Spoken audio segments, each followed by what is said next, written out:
In the book of Genesis, chapter 17, verses 15 through 16, God said to Abraham, "As for Sarai your wife, you shall not call her name Sarai, but Sarah shall be her name. I will bless her, and moreover, I will give you a son by her. I will bless her, and she shall become nations. Kings of peoples shall come from her." Here, God is reaffirming his promise to Abraham, but this time, he includes Sarah in the covenant. This is a powerful reminder that God's promises are inclusive and extend to all who are part of his plan. It also signifies a new beginning for Sarah, marked by a change in her name, symbolizing her new role in God's divine plan. In the book of Genesis, chapter 17, verses 17 through 18, Abraham fell on his face and laughed and said to himself, "Shall a child be born to a man who is 100 years old? Shall Sarah, who is 90 years old, bear a child?" And Abraham said to God, "Oh, that Ishmael might live before you." Abraham's reaction is a mix of disbelief and hope. He laughs at the improbability of the promise but also expresses a desire for his son Ishmael to be blessed.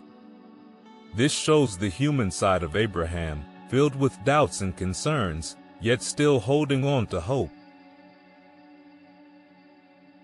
In the book of Genesis, chapter 17, verses 19 through 21, God said, "No, but Sarah your wife shall bear you a son, and you shall call his name Isaac. I will establish my covenant with him as an everlasting covenant for his offspring after him. As for Ishmael, I have heard you. Behold, I have blessed him, and will make him fruitful and multiply him greatly. He shall father 12 princes, and I will make him into a great nation. But I will establish my covenant with Isaac, whom Sarah shall bear to you at this time next year." God reassures Abraham that his promise will be fulfilled through Isaac, but he also acknowledges Ishmael and promises to bless him as well. This shows God's faithfulness and his ability to bless multiple generations. In the book of Genesis, chapter 17, verses 22 through 23, when God finished talking with Abraham, God went up from Abraham. Then Abraham took Ishmael his son, and all those born in his house or bought with his money, every male among the men of Abraham's house, and he circumcised the flesh of their foreskins that very day, as God had said to him. Abraham's immediate obedience to God's command is a powerful example of faith in action. He did not delay or question God's instructions but acted promptly and faithfully.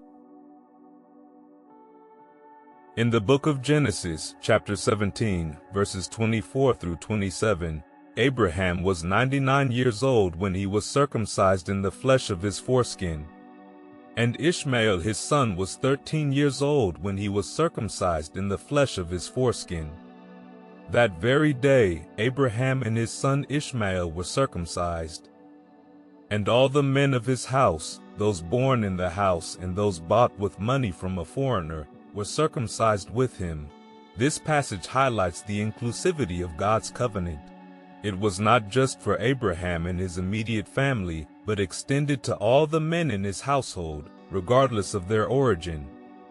This act of circumcision was a physical sign of their commitment to God's covenant.